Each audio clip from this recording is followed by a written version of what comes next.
I need to get more seltzers. I'm out. Oh, yeah, get on that. I know. Drink of the summer. Oh my god. Oh, the spiked seltzer. I thought you meant regular seltzer. Oh, I mean, those are good too, but no. I feel like I power through them like we used to power through diet soda. It's bad. The spiked or the regular? Regular, and I feel like I have extra oxygen in my body because of the seltzer. You can like float to the ceiling. Yeah, like I'm just Willy like, Wonka style. Oh my god, that's a good reference. Thanks. Sisters who've seen it. We are the sisters who've seen it. Sisters, shooby-dooby-doo-wop, sisters, shooby-dooby-doo-wop, sisters,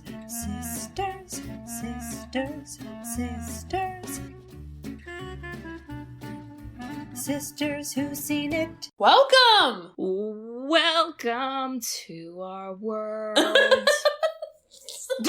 That's all I got. Didn't know if there would be more, and there's not. All right, so we are the Sisters Who've Seen It, the podcast where two sisters who are not movie critics look back on some of our favorites throughout the years through a psychological, ethical, and familial lens. I'm Katie. I'm Bridget. And we are gonna make probably way too many quotes. All the quotes. Tonight. Yes. Heck yes, we are. I just feel like in my notes, every other line I was writing, this movie is so funny, or the word iconic. Whoa! For me, I mean. Wow. So, yeah. So our movie this week is Napoleon Dynamite. Nothing much me to do, just dance. Ooh. Nothing in my heels tonight, baby. Ooh! I mean, I said it last time. I will stand by my argument. This movie has a great soundtrack. It has a phenomenal soundtrack that I never thought of, and you're the first person to bring that up, and I listened to it the entire time thinking, she totally is right, and I would have never referenced it. And I actually think the music helped the movie get as successful as it does, where sometimes I think of the music as like, this is enjoyable, you didn't ruin it, or you amplified scenes. I think it like helped make the movie. Yeah. I would have never said that the first time I saw it. I wouldn't even have thought it. I've been like, oh yeah, good songs. Yeah. It launched the nerd cult classics. All of those, I want to learn more about a nerd that doesn't care about being a nerd, and you laughed not at him like every other movie before this time. Even though I did want to laugh at him, and the way the movie was made, like you just didn't because you were like with him. Yeah, you're right. I bet people were willing to invest in the Silicon Valleys and the Big Bang Theories because this movie cost $400K. Wow. Well, independent, yeah. And it made $46 million. Wow. So you gotta figure that someone's like, no. People dig nerds. You're missing a whole genre. Like, nerds make money. It's not about the hot, cool people. Right. It changed it. And I can't believe how much money this movie made. I go back to that word iconic. Everybody who grew up in the 2000s minimum, you know this movie. And you know at least one quote, I would argue, from it. At least one. Yeah, probably more than even people think. Like, there were some where he would say something, and I'd think to myself, oh my god, is that why I say that? Like, he calls Kip a sicko. And I was like, I say that. Is this from this movie? Oh no. It's you have been subliminally trained to talk like Napoleon Dynamite. Like, I still talk like it. Oh man, it's wild. It's so crazy. Well, 2004, I was just graduating high school. You were in middle school. Yeah, I was. And I think this movie is designed for the teens, the preteens and teens, because I didn't think it was as funny watching it as an adult. I some scenes made me laugh, but like it was a little slow too. Yeah. But as a teenager, because the lines were so funny, and you could think to yourself, oh, I'm gonna say this line at whatever dumb teenage activity I'm going to do, and it's gonna be the funniest thing ever. And I I didn't think it was as funny as an adult. What it is too, I think for you also appreciate like a good story and dialogue, and Yes! This is not so much.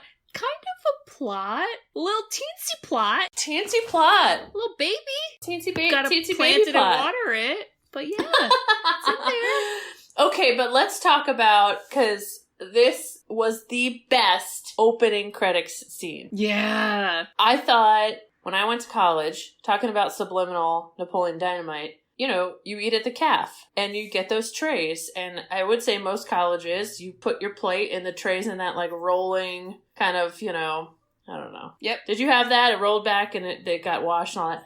Yeah. I would always take the remaining part of my food and like make a smiley face because I thought it would be like funny for like the people cleaning it to be like, well, that's funny. I think I got it from this movie. You see? Subliminal messages. And I didn't even, like, I don't know. I mean, I'm just an idiot, but like, I honestly was like, what? Maybe, because 2004, that was just when I went to college. And like, maybe I saw that and I thought, I'm going to take mustard and make a smiley face because like, no one's using the mustard at this table. Who are we kidding? We're college kids having like brownies and pizza, you know? Yeah, and bad Chinese food. Yeah, pretty much. So when the credits came on, actually, I guess even before though, that part of the credits. So, I mean, I picked this movie for you because it's an independent film. Yes. But, okay, I guess maybe I just don't know what that means. Yeah, you don't. I don't. Okay, I need help because I thought it meant they were independent from any production company. But this was produced by Fox. This was produced by Paramount. Yeah. And it was produced by MTV Films. I'm sorry. Yeah. That's three.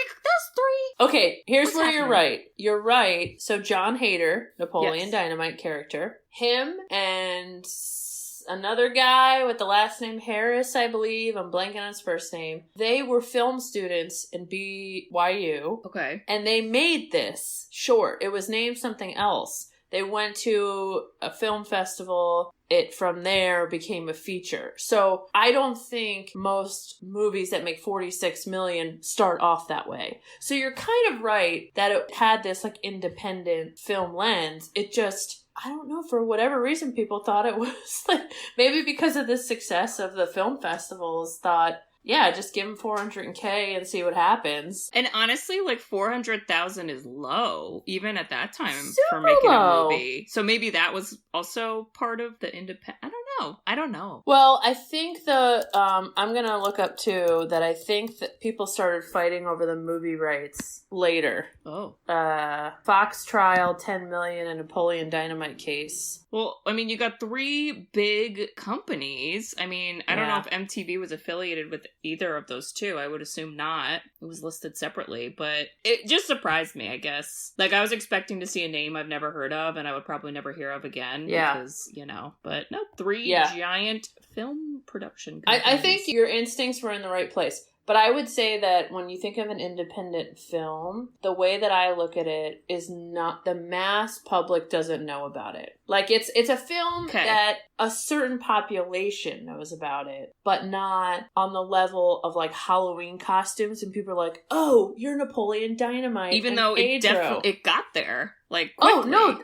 That's why I'm saying, like, this is kind of a blurred indie. It started as an indie. Right. But I would argue that it also...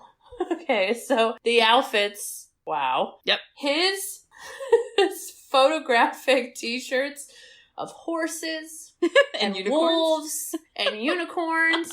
Yeah. I would argue that, like, cool celebrities wear that shit now, but just in, like, a baggy t-shirt. You see, subliminally, Napoleon Dynamite. Do you think Napoleon Dynamite has, like, changed our generation? Are we starting a conspiracy theory that I love and support? Yes.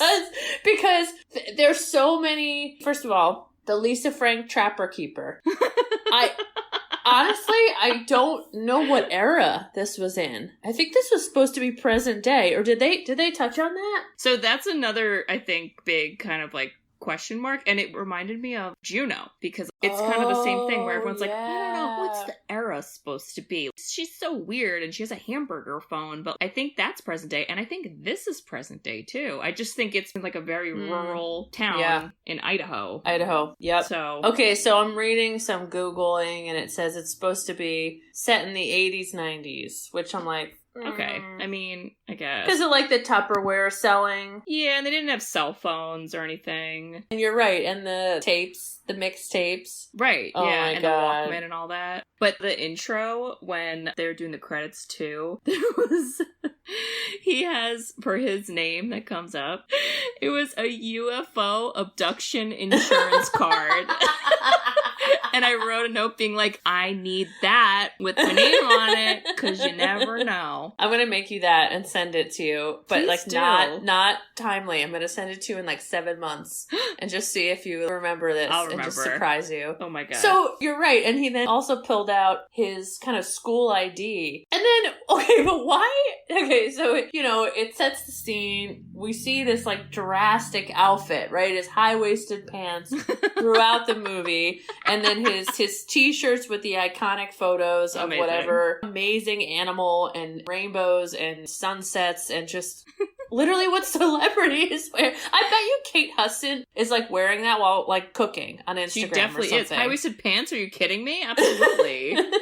100%. And then he gets on the bus. But can we ask why he is 10 years older than anybody on the bus and they never addressed it? I don't know. What is But that see, about? this What is is that about? This is why I think I love this movie, because I just love that type of humor where there's no reason, there's no explanation, it's random. Like I just love the randomness, and that was that part. He could drive the bus, I think. I mean, goodness.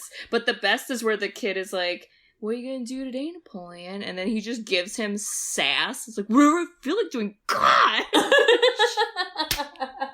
Just so great. I just realized as you're talking, an epiphany. I think this movie may not just be a teen movie. I think it's a group movie. I think Yes. you cannot watch this movie alone. I think you have to watch it with others and giggle at different parts. And that's what makes it funny. Oh my God. This is another fun fact. Yeah. Netflix, you know, their algorithms where like, let's say you watch Mean Girls and when Yes. you're done, they'll suggest Clueless Right. or whatever. Apparently Napoleon Dynamite, they could not figure out like what people would watch afterwards, that they started a contest for like developers to figure this out for them and like paid all this money because people would either give it 5 stars or 1 star. When was this contest? It was like 2000, I don't know, like 8, 12, something. So Something a while long time ago. Yeah, because it's not on Netflix. So I was like, well, that developer didn't really like help it out. Like, I'll give it 5 stars. Yeah, so, but your point of it's so random. It is like there's Yeah. no explaining the plot. There's no explaining, like when he's on the bus and he takes out his plastic muscle figurine that has string and he hides from the bus driver, how he throws it out the window and holds onto the string while it just bounces on the street. So good. And nobody says anything. Nobody says a word. He just so awesome. plays with his little muscle You know man. what? And speaking of plot, we forgot to do that. So Oh, we gotta Yeah. do that. Okay. Who's going first? I want you to go first because I picked it for Ugh. you. Hey, you said there's no plot, so it could be as short as like 2 words. Okay, Napoleon end. Dynamite is a plotless, Yep. uber nerd-loving film set in middle of nowhere, Idaho. Yep. The main character, Napoleon, honestly, thinks he's pretty cool. No one else does. No. He doesn't really know no one else does. So he lives with his family, his brother who is 15 years older than him, his grandmother who's wild and she ends up in the hospital, so his uncle comes to town to take care of them. They don't like each other. He's just trying to get by. He meets a new friend at school and his new friend is just really nice to him. And so they have this relationship where they support each other. And in the midst of it, he kind of comes into his own in this climax moment where he does this amazing dance scene to support his friend Pedro running for president. and shows up. And after that, everything seems to work out. Like, he hit that culmination of, like, his uber nerd matching with his skills. He finally found those skills. And there's a lot of one-liners along the way, and there is a lot of weirdness and, I would say, boring moments. I would say boring and slow moments, but it'll make you laugh. And if you're a teenager, it'll make you belly laugh, and you will definitely repeat these one-liners. Or if you're me, it will make you belly laugh and you'll repeat one-liners. When you're not a teen. No. That's my synopsis. What's yours? That's pretty good for no plot. So, Napoleon, just agree with what you said, lives with his family. You know, his family gets into a situation where grandma can't be home to take care of them, so the uncle comes in, and the uncle doesn't get along with Napoleon, but he gets along pretty well with the brother, Kip. Mm-hmm. And even though, again, like, there's not a crazy amount of plot, there are some, like every character has something that's happening. The main people. People being Napoleon, his brother Kip, I would argue Uncle Rico, and then the friends, his friend Pedro, who's the new kid in the school, and then Deb. Oof, yeah. So can't forget Deb. And Napoleon meets Pedro, like you said. He also meets Deb, but he doesn't really start to get to know her well until him and Pedro. Deb. Yeah, Bridget, how could you forget the side ponytail? I can't believe I forget Deb. Come on. She's there. And yeah. So, I mean, I think a lot of it is him, Napoleon, just trying to figure out life, and he's kind of a little hard-headed. Oh, yeah. He's got a tude. Got some anger issues. Yeah, I mean, I feel like he's a kid I would be chatting with in my office at school. We'd be buddies. And I would love it, because he would give me great one-liners, and he would. It would be awesome. But yeah, just confidence issues. I think at the end, that gets better, like you said, but you can kind of tell just by things he says that he's, like, not very confident. And, you know, I know you said he thinks he's cool. I think he puts on a front he thinks that, but I think he knows he's not. Probably. You're the professional in this department, so I'm going to trust you. But then, you know, at the end, everyone's happy. And even all the little pieces, everybody gets what they want. Yeah. And it's not big, it's small. They all get little small things, but at this town, in this movie, that's all you need. That was great. Wow. You're right. I mean, for a while in the beginning, he was like a pathological liar. Yes. Which I think we've all met that kid growing up, where you're like, oh, hey, Tom, where were you? I went on vacation. Oh, cool, Tom, where'd you go? Well, we went to outer space and took a rocket there, and my dad's really rich. So hunting wolverines, what do you think? And it was like, 12 gauge, God. 12 gauge, what do you think? So we gotta keep, like, a tally. Like, I need to put in, like, a ding noise every time we make a quote. And it's just I love that. It's just gonna be constant I don't even dings. know if I wrote as many down as you, because I wore that out as a teenager. I mean, I probably for like a year had Napoleon Dynamite quotes, and I'm actually like sick of them myself. Did you just call all your friends Tina, you fat lard, come get some dinner? Or like, God, Kip, way to stay home and eat all the chips, will ya? Like, just so many. Or the Gatorade scene where she's like, oh my God, what have you been doing? And he's like, dancing, and I got all sweaty or whatever. And she's like, wow. And then he just cocks his head back in the most dramatic Shakespearean fashion and gouges Gatorade down his throat. And you're like, what?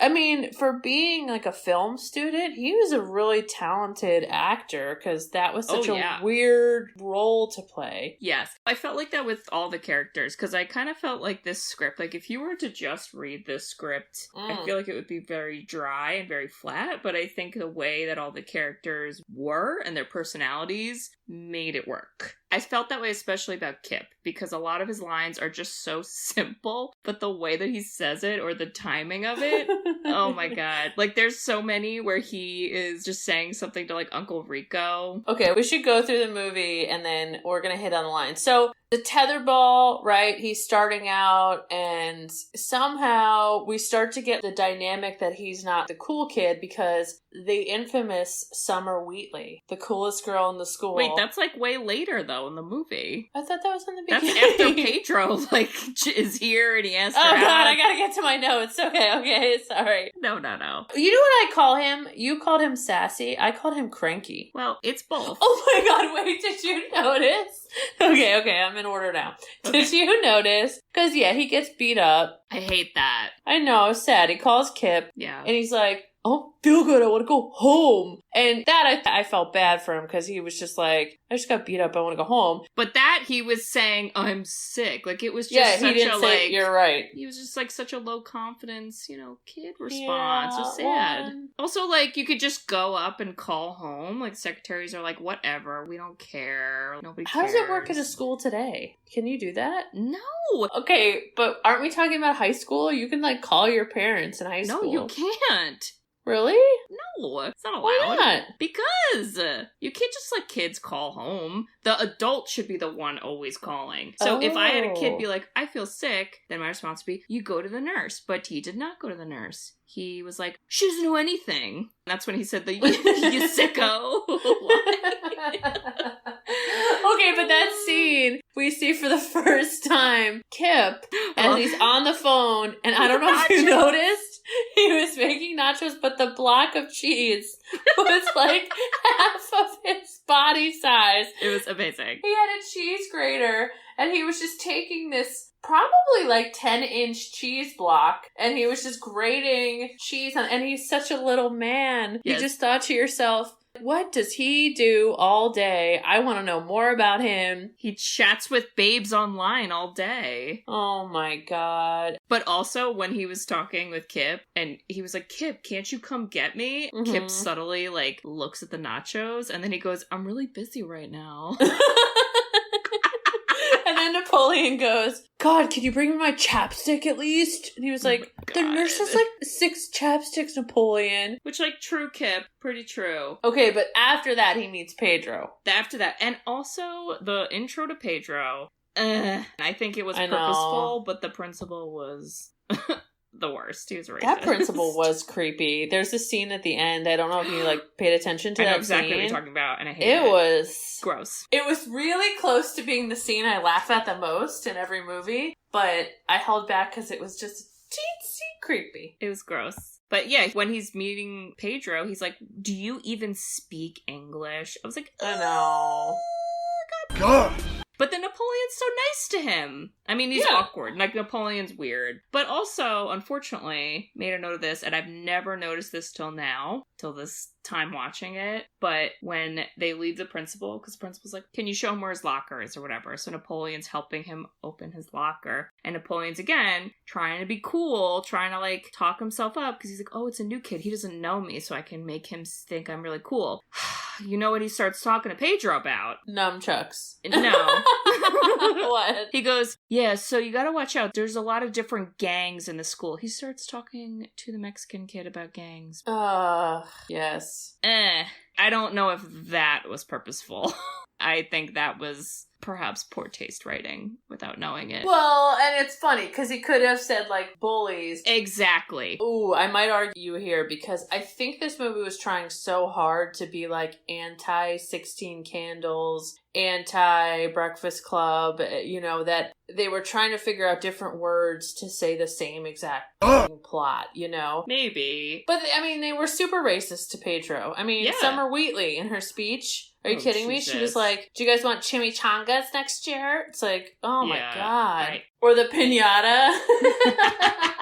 Oh, that was awesome. I was like, I need more piñatas in my life. Pedro, you cannot have a piñata of Summer Wheatley. And he's like, I don't understand. In Mexico, Yeah. we have piñatas of people all the time. What is the problem? Yep. But when we meet Pedro, the scene sets up their dynamic so well, where Napoleon's like, what are your skills? And he's like, I got a bike. And then he's like, oh man, like you're so lucky. You got the coolest bike ever. And he's like, can you do jumps? Yeah. And then they like do jumps, and Pedro is perfect. Nails his jump and he's great. And Napoleon tries to do it and smashes the ramp and nails his crotch and just loses his mind. And I was like, this is their relationship. Pedro's smooth, right? He's getting little ladies. Oh, yeah. He's going for the bigger, better things, but he's really stealth. And Napoleon just doesn't get it. He just always gets like hit in the balls, metaphorically. There was a lot of, I guess it was technically physical comedy. I think it was a little more in the story than 10 Things I Hate About You, for example. Oh, yeah. But a lot of them didn't seem like stunt doubles. A lot of them seemed like it was him. And I was like, ow, them. like that looked like it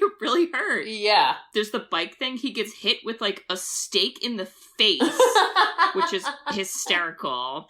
He falls over a fence. I mean, just so many different things. The stake in the face. I can't. What was my favorite part about that is, so we don't talk about Uncle Rico too much at this point, but he's living in 1982, where he was a famous football quarterback, whatever he was, and so he's always just throwing things like footballs to relive his glory days. And when they're eating the steaks, he takes Kip's steak when he throws it to Napoleon, and I thought to myself, Kip's gonna be like, hey, that's my steak. But like, instead, Kip's like, nice shot. Like, he couldn't care less. Kip goes, that's what I'm talking about. Like, he couldn't care less that his whole dinner just got thrown at Napoleon's head. Oh my God. Okay, can we talk about how it is completely ignored that they have no parents but this grandmother? Yeah. Why don't they talk about that at all? They don't even hint. There's no like, look at a picture of mom and dad. There's no like, ew, don't talk about them, Kip. Ugh. Like, there's just nothing. We don't know anything. And so the grandma's just like, I'm leaving your ass and going dirt biking. And then you're going to deal with Uncle Rico. It's like, what? And then he kept making fun of Napoleon for like wetting the bed, and then he was like challenged, and it was just such a bizarre parent-kid relationship that I think that's what also made this cool, is you took out that disciplinary element. Think about it. There was no teachers. True. There was no principal. There was no parent. I mean, the only thing was like a note from grandma to feed Tina, and he got mad at it, where he had to walk literally on his front lawn to feed the llama. And who has a llama and why? Idaho. I don't know, Idaho. That's a good point. I didn't think of it like that, but you're right. Because it was almost like they were a little more autonomous, and even though Uncle Rico was there, like, he wasn't like a parent. Like, what was he doing? No, he was so weird. He was roping Kip into like some Ponzi schemes and pyramid schemes. It was very strange. Kip had other things going on, you know? Like, Kip was in love. Kip had a lot going on. Oh my God. Okay, but so at this scene then, this is when we meet Deb, because she comes to the door with her I love beaded bracelets and talks about how glamour shots by Deb are 75% off, and she's trying to make money for college, and then Kip rudely says, your mom goes to college, as an insult, and she runs away crying. What in the world? Who wrote this? They're a genius. Like, how do you think of that? When you're a kid, you're just like, that's funny. But watching it now, I was like, wait, why is that an insult? He just gave you a compliment. That's great. Pretty much. What's happening? And again, that was a very quotable line for me in 8th grade. So, Mom goes to college. Your mom goes to college. Oh my God. I love how she comes up and she is just like, hey, would you like to look like this? And holds up the photo of the woman, and Napoleon goes, this is a girl. He's like, a woman? Like, why doesn't she have a man photo? She takes pictures of men too, Deb. This is not a good business model. I don't understand. She seemed so nervous and shy the whole film, and here she is going out making her own cold call sales with her little caboodle of jewelry. So straight up a caboodle. It was awesome. Oh she my God. looked like, when I was in the industry of arts and craft ladies like Joanne Fabrics and Michaels, she literally looked like the quilt ladies that rolled up with their rolling caboodles. They had side ponytails. 100%. Wow. I love Deb. And I like how she doesn't end up dating either of them. And I think they're kind of referencing like, oh, maybe Deb and Napoleon will date. But then they really just kind of end up, to me, it seemed like they ended up as friends. And I felt like for Deb, that was the whole arc. Because she didn't have any friends. She had no friends. Which is really sad because she could make a mean keychain. Yeah. She should start an art club. For real. She was going places. And I also wrote down for Deb when she did the photo shoot with Uncle Rico. And she was like, okay, imagine there's calm waves on the ocean and all you hear is the rocks. And like, she literally sounded like people paying $400 for a meditation yoga retreat. That's Deb. Yeah. Again, they got it from Napoleon Dynamite, from Deb. Subliminal messages. Everyone stole their trends from Napoleon Dynamite. I love this conspiracy theory so much. I'm going to start a thread on Reddit. I bet they're like, I don't even know why I want to say these words. And it's like, Deb told you when you were younger. Like, that's why. Deb was in your brain. Deb was in your brain. But yeah, I love how Napoleon, like, gives her back the stuff, you know, because again, he kind of is like a little sassafras. And he's kind of, I mean, he's not nice. Outwardly rude. I think he's kind of just rude if someone's rude to him first, and then a lot of people are rude to him first. Yeah. So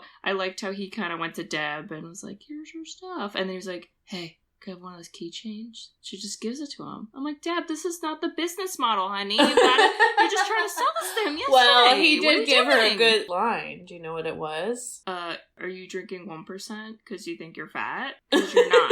You could be drinking whole milk if you want. What? And then every time you go back to her face, she's a different piece of sandwich in a different location on her lip. And you're like, Deb, how are you eating this peanut butter and jelly sandwich? Like, why do you have... Amazing. Like, I love your top lip to your bottom lip to your chin to your cheek. It's like, Deb, focus on eating. You're a little messy, Deb. It's amazing. It's amazing. Oh my god. Nothing else to say. It's amazing. So then, okay, but we're kind of jumping. Well, we met Pedro, we met Deb, and then the whole issue of the dance comes up. I think that's pretty much after. You're right, but there was all of these random one-off scenes in between. For example, Kip going to Rex Kwon-Do. Oh, how could I forget Rex Kwon-Do? For only $300 in 8 weeks, I will teach you to be the best. In his commercial, he has a woman in a headlock, so that's your clue. Right there. He asks Napoleon for a ride into town, and he puts on his rollerblades. And Napoleon has a string to his bike and literally bikes him into town. And like, again, I'm like, Napoleon's kind of nice. Like, Kip wouldn't pick up Napoleon when he was not feeling well, but like, he'll ride him into town. What a nice little guy he is. Also, I wrote a note being like, why didn't we ever try to rollerblade and bike combo together? There's still time, Katie. There's still good. time. And then Napoleon, bullied by Uncle Rico, has to go make money, so he goes to a chicken farm. Yep. And then he like looked at his money at the end of the day, and he was like, $6. Oh, it's like $1 an hour. Oh my god! It had this like, you're from middle of nowhere, Idaho, and so every scene was just like one house and farms all around it. Yeah. And the steaks that they ate were just like cow. Yeah. Besides the nachos, they literally just ate steaks. Yep. And tots. Don't forget the tots. Oh, a lot of tots. Don't forget. The tots in the pant pocket. Iconic. See, I think, okay, in college, in Philly, there was this cool bar bowling alley. North Pole? Yup. I love North Pole. Do you know what they served there? Tachos? Tots. Oh, just tots. Okay. Well, whatever. I like what you said. Tachos is like nachos with tots. Yeah, but like, I think about it, it's like, again, did anyone else make tots famous? Napoleon Dynamite? Who was thinking about tots before Napoleon Dynamite? Unless you had children, you weren't thinking about tots. Yeah. Wow, I think this is a really good theory. I think it sparked a ton of trends, and no one is giving credit to Napoleon. Yeah. Huh. Hashtag iconic. Okay, so then we gotta talk about The other random scene before the dance is the sign language dance. I loved it. I was like, I would be a member of this club in a heartbeat. Amazing. It was pretty talented, but I do remember doing like fake dances. Yeah, like the butterfly hand one, where you're like, that's not the like actual sign language words for what the song is saying. You're just doing a butterfly motion. So I'm not sure where you guys got your facts from. But, cute looking. I just, you know what though? It's one of those things where when you're, when I first saw it, I was like, haha, that's so silly. But like watching it now as an adult, I was like, Napoleon, good for you for putting yourself out there and joining a club that you believe in. Nobody's making you join this. You're joining it yourself, and I support that. Keep it going. I have a legit goal to learn sign language, and Napoleon Dynamite might have motivated that goal. Happy Hands Club. We could start our own Happy Hands Club. I would love that. Okay, so Pedro comes in, he lets Napoleon eat his tots, they become best friends. And Uncle Rico gets into the picture, and he's just the worst. Oh my god, when he is like, you guys want to see my video? And then he makes them watch the video, and he's like, oh, what do you think? And Kip's like, it's pretty good, I guess. And then Napoleon goes, this is pretty much the worst video ever made. And then Kip goes, Napoleon, like anyone could ever know that. Amazing. I also wrote down a line from Kip where Uncle Rico's like, hey, Kip, boy, you got a lady. How's it going? And he's like, yeah, she's pretty hot, but I'm kind of TO'd because she hasn't even sent me like a full body shot yet. I was like, I wrote that too. I was like, Kip, you're gross. Yeah. Kip, you're sweetie, Kip. Don't. I know. I wanted to be like, Kip, what? Did you send her one? Because you didn't. Not with those pasty man thighs, please. I don't want to hear it. And we start to learn about Pedro's game. Yeah. Because it's a theme throughout the movie where Pedro shows his love by giving things to his love interest. And Summer Wheatley is the first one where he gives a cake to her. Yeah, so he gives Summer an entire cake, which, by the way... looks so delicious. If anybody wants to ding-dong ditch me with a cake, I'm ready. Here I am. Even in COVID times, you would just get into that cake. Absolutely. You'd be like, I trust it. It's not poison. It's not COVID. Maybe. I'm getting after it. Now I'm doubting myself. But he makes a cake for Summer. He didn't make one for Deb. What does Deb get? Oh, Deb got a because piece they of were paper. friends. Yeah, Deb deserved more. She deserved more. She deserved a cake. She did. Deb deserved a cake. Yep. We see the amazing drawing skills of Napoleon Dynamite with his favorite animal, which is... a liger. And that is... a lion crossed with a tiger. Fun fact, those are real. Oh, I know. Oh, I bet you know. I'm God. aware. Yeah, so, okay, Pedro's got skills. He's asking out Deb. He, what is this? Lance... Pedro's got skills. He called Lance a strong pup. Oh, what? the scene where Uncle Rico is selling his Tupperware, and he brings out the boat, and the wife's like, wait, I want that boat. I'm not even kidding. I still use that quote in that voice with my friends. What quote? I want that. I'm not even kidding. And it's from this movie. I'm not joking. Wow, oh my god. still. Subliminal. My god, Napoleon, I'm gonna start what playing did the you do? X-Files music over all these like subliminal message references because it's so real. Well, and then Uncle Rico's like, there's nothing that could break this. Go, take it. See if you can break it. And the guy tries so hard to break the plastic. And he's like, oh. And then he's like, and when he's just like, I can't. And the wife like shakes her head in disgust. This is what I wrote down is before that he was like, hey, Lance, you look like a strong pup. See if you can tear this. And I was like, what?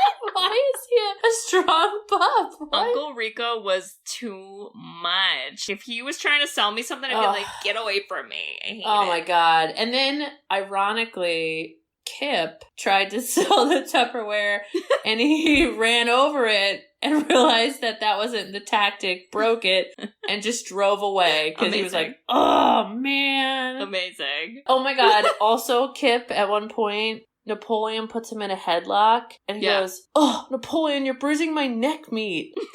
What if I said that to Jimmy? What if I was like, oh, Jimmy, my neck meat. Ew. He also goes, I think you ripped my mole off. And Napoleon's like, really? And Kip goes, yeah, is it bleeding? And Napoleon goes, a little.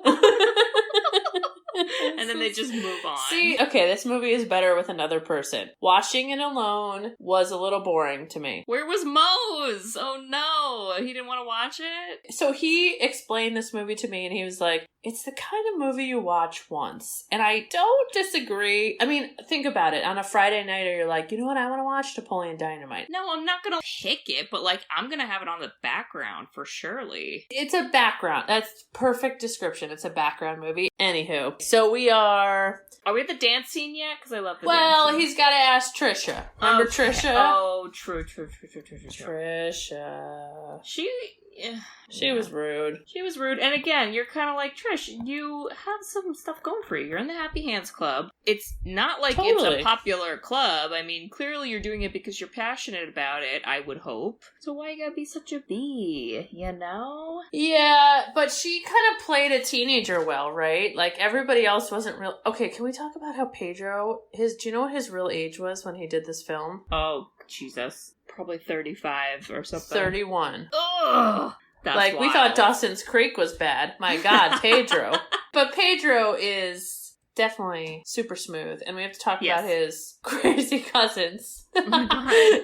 They in just Idaho, appear. in their souped out, top down, whatever car that is. I'm sorry, I'm not a car person. With hydraulics, and they even spray painted "Vote for Pedro" on the side. Yep, Those they are did. some bomb cousins. I wanted to be like, guys, why are you living in Idaho? Should you... How did you pick from Mexico to say, you know what, let's go to Idaho? They didn't No. think of like any other area. They said, Idaho's it. That's where we want to go, where the farms are. I don't know. So bizarre. Very weird. But they just would appear, and again, the randomness I thought was hysterical. Like when Napoleon gets basically ditched by Uncle Rico trying to go to the dance. Uncle Rico's the worst. I gotta tell you, when I was younger and I first saw this, and I didn't know what was happening in the movie, I thought, this is really gross, I thought Uncle Rico was secretly sleeping with all the women that he was trying to sell stuff to.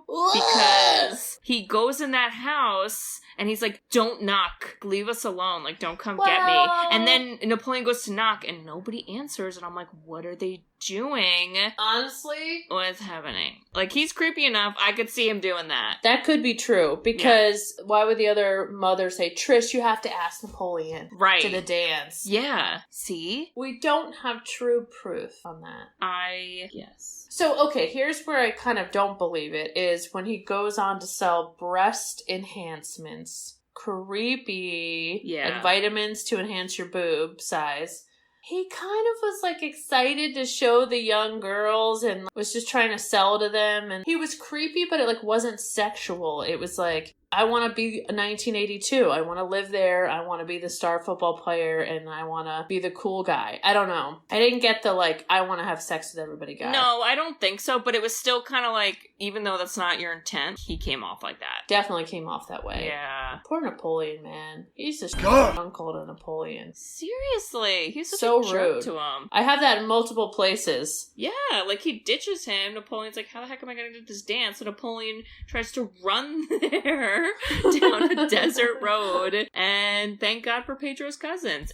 Napoleon did tell Uncle Rico, God, I wish you would get out of my life and shut up. Which, okay, that was made into like a meme, or just, maybe not a meme, just like a screenshot of that quote, and it was posted in a school psychologist group that was like, when I try to ask a middle schooler, you know, how are you doing today? And that's their response. Oh my So God. real. You're like, okay, good to see you too. So Hi, happy. Tina. Hello, Tina, you fat lard. Come get your dinner. Okay, but Pedro, being this awesome friend, is like, Napoleon, you going to dance? And he's like, yeah, Trish is going to go with me. And he's like, well, what are you going to wear? Like, Pedro cares about Napoleon. He's like, no, He does. I'm going to help you get a suit. He does. And then not only did he have a fly fucking suit, Yeah. he had a corsage. And I thought, well, shoot, Napoleon, you got your act together more than the teenagers I went to prom with. My God. Idaho has it together. Napoleon was nice. And again, I think he was nice as long as it's just like a normal human. If you were nice to him, he'll be nice to you. Yeah. And I think his go-to was genuinely to be nice, Yeah. Like doing that. You didn't have to get a corsage, but you did. At one point, Napoleon, from the dance, takes a little breather, goes to the bathroom. Do you remember what he does? He blows his nose and then chews gum. Yep. I think, is it Big League or Big Chew? Oh, I don't know. I felt bad for him in that scene because I just thought of, you are embarrassed, and so you're trying to hide, so you go to the bathroom, because that's what people do, it's like a hiding place. And then, he went back out, though, and then right when he goes back out, the scene is like, it's like a close-up of him, and then all of a sudden you hear, without seeing it, Napoleon, and then it zooms out, and Deb and Pedro are standing next to him, like they've been there the whole time. This is so funny. But Pedro was a little off with some of his comments, and I don't know if you noticed this. About where he's like, you can dance with Deb, I'll allow it. I was like, Deb can make her own choices? Back off. Deb is a business owner. Deb made poofy sleeves on her dress. so watch it. Back off. And didn't like that. Deb is like, we're friends. And Pedro's like, totally. Yeah. I'm trying to be president. She's like, I know, you have your own career. I have my own career. I don't want to be held down by just this romantic relationships. Yeah. But yeah, the whole Pedro asking Napoleon, do you think I could win for president? And then Napoleon genuinely was like, well, you have a sweet bike. You're pretty smooth with the ladies. And I think you're the only one I know that can grow a mustache, so... And that's all you need! I think you got it. And I was like, that pretty much describes our presidents these days. I was gonna say, you want to run for America? Dude, if Pedro was ever going to win presidency... It's this fall, beating Trump and Biden. We should start that movement because I bet everyone would vote for Pedro. I'm just going to say that right now. We'll write it in. Write in ballot. It'll be we right in. We should just make it up. Yep. Okay, sorry. And then we also have to talk about the time machine. Wait, but you didn't talk about... Oh, yeah, what? At the dance. Oh, what happened? The amazing song that plays. Oh, if you're lost, you can look. And you will find me. Oh, it came back to me. Time. Oh. Did you think of Parks and Rec? Because I will catch you. I'll be waiting. I just thought of Donna Meagle opening a door and singing in as April and Anne are singing. Amazing. Oh, amazing. So good. God. See, subliminal messages. Do you think they would have sang that song if this movie wasn't a thing? Debatable. I don't know, because I want to actually say, and I want to say which movie came out first. Romy and Michelle's high school reunion came out way earlier, and that blew this song up. Dang it, so, you're right. Sorry, my oldiness. Magnets on the back brace, you're right. Let's talk about the time machine. The time machine is equivalent to ordering QVC at 3 a.m. drunk. Yeah. That's when you buy a time machine. You're like, this will work. Or Cleo. I don't know if you remember back in the day, call Miss Cleo. Miss Cleo. Yeah, haha. You're a Libra, aren't you, darling? She used to be a soundbite back in the internet days. Oh, so yeah, I know Miss Cleo. Aren't we in the internet days? No, the early internet days where you didn't have real websites and you were like, we only know 2 websites and one of them is celebrities saying random things and we would prank phone call people and then just play the Miss Cleo sound bites to make it sound like Miss Cleo was talking, and she would say, awesome. I'm Miss Cleo. Yeah. Yeah. So I know Miss Cleo. Oh my God. So, okay, obviously the time machine's a bust and he can't go back to 1982. Uncle so Rico. Funny. I love how Kip punks him though. Kip's like, it works, Napoleon. You don't even know. Just Kip's funny. I'd want to be friends with Kip. He is pretty funny. I kind of get why LaFonda. Oh yeah, totally was crushing on him. Yeah. Can we talk about the other random scene, which is how we just get a close up on Napoleon's milk covered tooth as he judges a Boy Scout farm competition? It's not Boy Scout, it's the FFA, Bridget. What is that? Something What is serious. Federal Farmers Association, probably? Wow. Growing up in New Jersey, I don't know anything about it, but like, he was really beyond talented. And then even Pedro's like, that's a fifth nipple. What's happening? I was kind of like, Pedro's test was easier, but I'll allow it. It's okay. And then they just roll up with their medals. I was like, is this like farm Boy Scouts? What's happening? It's amazing. No, they did that because they were like, we need to look official for the election. They did that so they could have like an official uniform for the election. Oh. And then that's when they find out that Summer is also running for president. And Pedro gets nervous and sweaty and he leaves school. And I was like, can relate, Pedro, but I wasn't allowed to leave school. I would just be sweaty. He was really hot. I got really hot.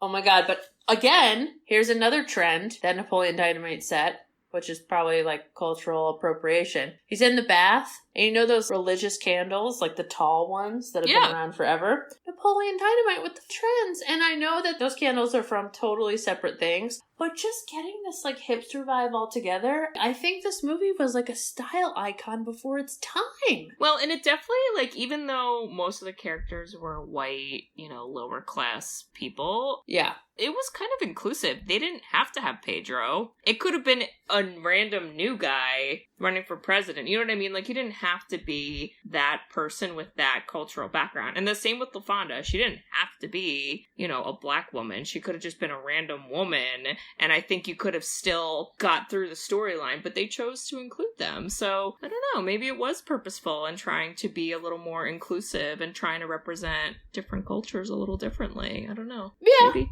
I could see that because, I mean, my God, how boring is Idaho? Sorry, Idaho people.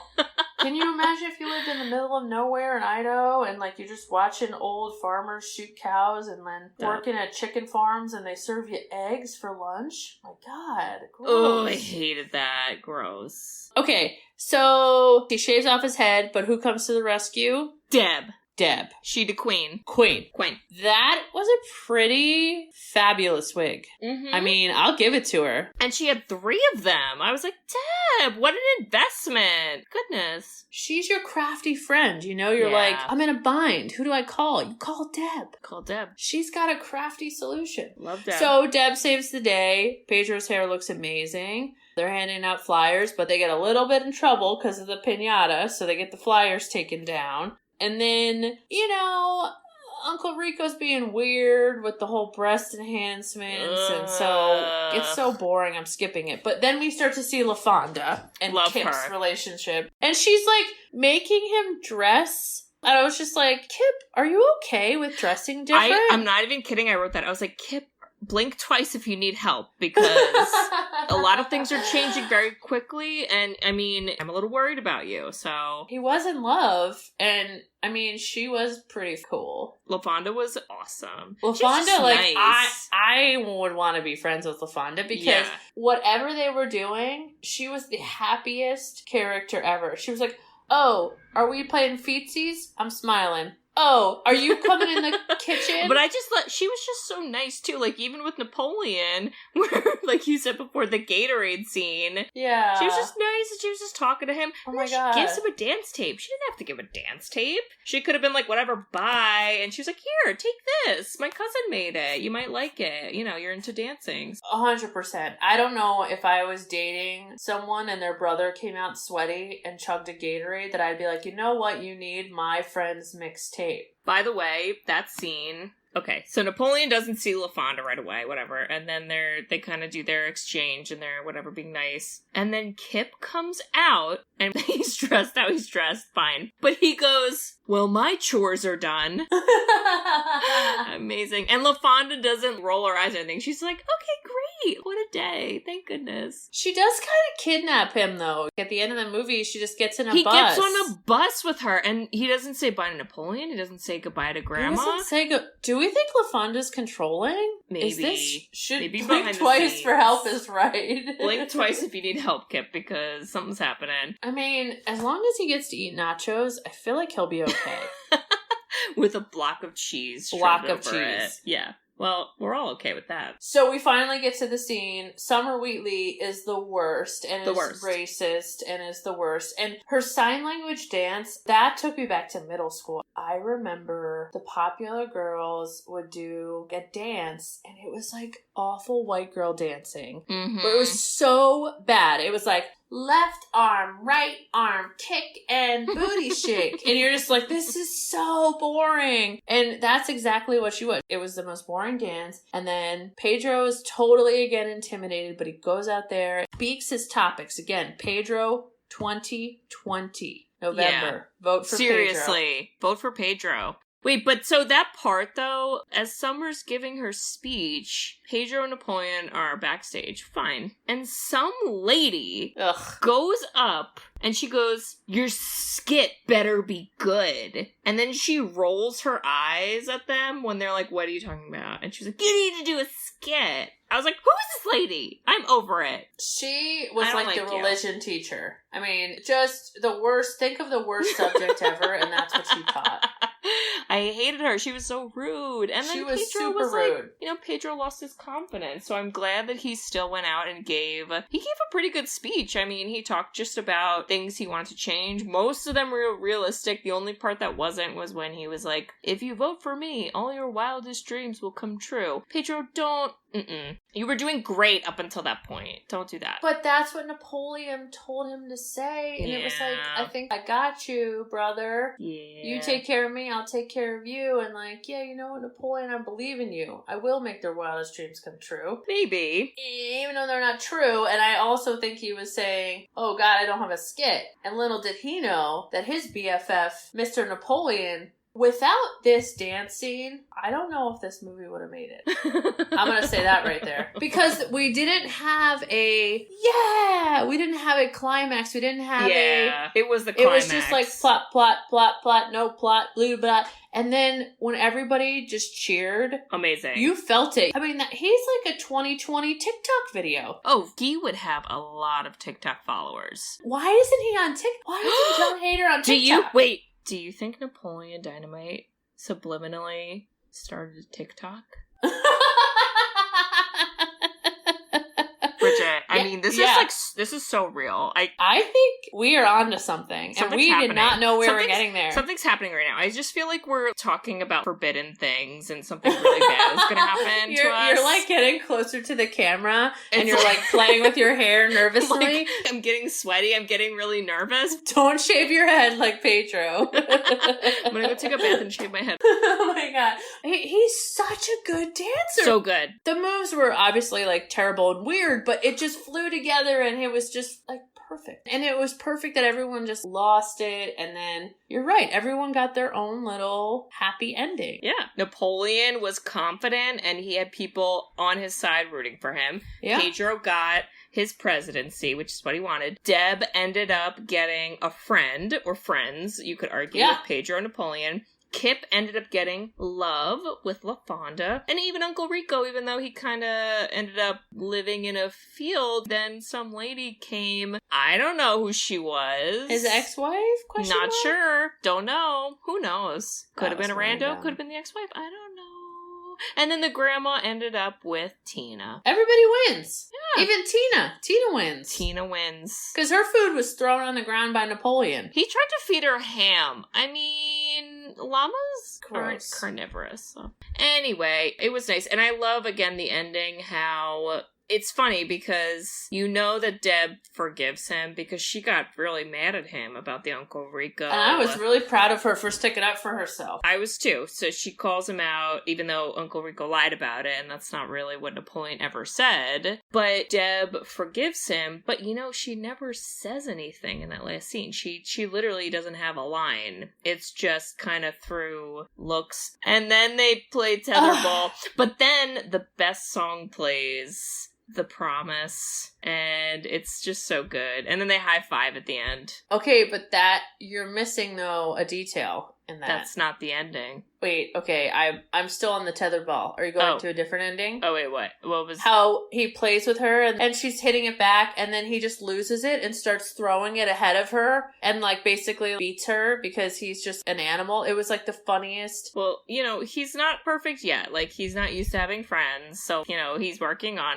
it, and, So you know, good. at least he invited her to play. Little baby steps. Okay, Katie, he's not, like, one of your patients, okay?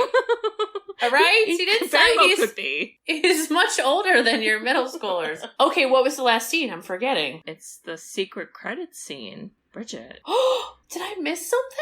I missed something. What was it? But you've seen this. It's just you didn't maybe watch it this time because you forgot. I didn't. What was it? Okay, you have to wade through the credits, which is weird, again, because, like, you're not a Marvel movie, so stop it. But you wade through the credits, and then all of a sudden, it is the wedding scene for Kip and LaFonda. Oh, Which you've seen. You've definitely seen that before. I have. You know, they have the wedding, and it's just outside somewhere, and then Kip sings this weird song where he's like, "Why do you love me? Why do you need me? Always and forever." And, like, he just is singing this weird song on the altar, and LaFonda's like, "This is the best." And everyone else is like, "Boo." But then Napoleon is, like, not there, and everyone's like, "Where's Napoleon?" And he just appears off into the sunset with a wild horse, and he was like, "Sorry I'm late, I was taming this wild honeymoon stallion for you." And the grandma rolls her eyes at him, and it's so funny. Oh my god. So we should tell people, just go to the end credits. Yeah. Wow. Okay, I'm obviously going to go back and watch that after this. I want to hear Dad's quote. All right. It was pretty good because I basically bum rush him and start recording. Oh boy. But he handles it very, very well. Okay, I'm going to start it now. All right. It's time to interview you. What? We're doing a surprise interview. I don't think you've seen this movie, but I'm going to ask you anyway. What did you think of Napoleon Dynamite? I've never seen it, but I guess it was a blast. Okay, that's good. He's such a ridiculous person. His go-to is puns. My God. But, like, what a good response to something you So have good. absolutely no knowledge about. That was pretty good. You gotta give him credit. Yeah, clap it up. Wow. Wow. Okay. We've come to that time, Katie. And it's the time to tell you about your movie. And I was thinking about this one actually way earlier, but I've been saving it in my back pocket. I'm going to take us back. Okay. You were 1 year old. I was 1? 1992? 1992. I'm going to hope you saw this. I feel like you did. Okay. But it's a kid's movie. I've probably seen it. It's animated. It is a musical fantasy. And it talks about, even back then, issues that are still a problem today. It is the one. It is the only. Well, there's more than one, but it is the first only. Fern Gully. I knew it! Yeah! So good at that! And literally in my head, I was like, issues still today. And I was like, Fern Gully. It's gotta be Fern Gully. So you've totally seen it? Yeah, I've seen it. What? Yeah, you sicko. Of course I've seen you, sicko. Oh my god. Tim Curry's in this. Oh, well. He plays the villain. He does. Wow. Christian Slater. Robin Williams. Oh, I forgot Robin Williams. Holy moly. Oh, yeah. What you know about this? Wow. Oh, boy. Yeah. I did watch this. You know where I used to watch this? I would watch it at, like, daycare at the YMCA. Probably when you were swimming. Yep. Okay. So there we go. Very topical. Always and forever. Always and forever. And forever. So, if you were going to end Napoleon Dynamite on your favorite quote, what would it be? I mean, I think it's what you said before, where he goes, or Uncle Rico looks at Napoleon. Napoleon's giving him the sourpuss Carlos, and Uncle Rico goes, I wish you wouldn't look at me like that, Napoleon. And Napoleon goes, I wish you'd get out of my face and shut up. I'll give you a line that actually we as a family always used to say. Was it? Knock it off, Napoleon. Make yourself a dang quesadilla. Oh, boy. We had some discoveries for this movie, and I was not prepared. No, I still think we spoke about forbidden things that will come to haunt us, but... What? Why? Subliminal messages. I just don't think the world is ready to know the impact that Napoleon Dynamite had on our society. I think Pedro's gonna win 2020 presidency. We need a hero. Everybody buy your vote for Pedro shirts. And Napoleon is just gonna be like dancing at the caucus. Oh like, my that's god. It's perfect. That would get votes. And Bridget, I gotta say, if you were running for class president and you needed a skit, I would dance for you. Aww. Yeah, it would not be as good as Napoleon. I dance for you too. I would dance for you too. Man. Oh my gosh. All right, goodbye, listeners. We'll see you next time for Fern Gully. Stay tuned. Get your rainforest pants on. What? Is that a thing? I don't know. Save the planet. Hashtag trees. Bye! Thanks for tuning in to Sisters Who've Seen It. You can listen to us on Spotify, Apple Podcast, Stitcher, among other podcasting websites. Or listen on our website at sisterswhoseenit.buzzsprout.com. Also, follow us on Twitter at sisterswhoseen and on Instagram at sisterswhoseenit, all spaced with underscores. See you next week.